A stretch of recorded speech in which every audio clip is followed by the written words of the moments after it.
one of the things that you'll see this week, we're using a pressing snatch balance. It's something that we've used before, but there's a couple different variations of snatch balances that we use, whether it be in weightlifting or CrossFit, okay? And they all serve kind of a different purpose. We use a pressing snatch balance in here to really keep our feet in the same place, not to so much work on footwork like we would in a traditional snatch balance, but rather work on speed under the bar and getting exposed to the power position and really having that position drilled in the athlete's head so that they can resonate with it and know where they need to be in the receiving position to kind of get the wheel spinning, all right? So we're going to show a pressing snatch balance and then a regular snatch balance so you can kind of be able to see the differences in those two movements, okay?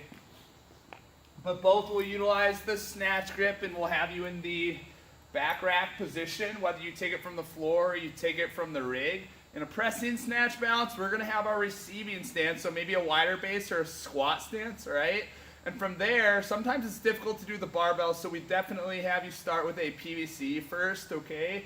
But the idea isn't to use a dip and drive like we would in a snatch balance. You're going to simply push yourself down. So it initiates with your shoulders, and you're going to push your butt back and down into the receiving position, okay? And then we get comfortable in that position, we think about it, and then we stand it up, and then we reset. I would introduce it at slow speeds like I just did, where it's a gradual, slow push into the barbell, push your butt down, receive, and then think about your position and stand. And then as we get better, we can introduce a little bit more speed, where it's here, I push myself down, I finish.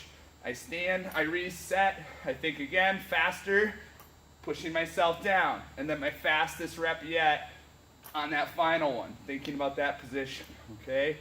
That's what we're going for. In a traditional snatch balance, you'll see people use a hip width stance, and you'll actually see a dip and drive to drive the barbell up, and then they'll have the athletes move their feet, okay?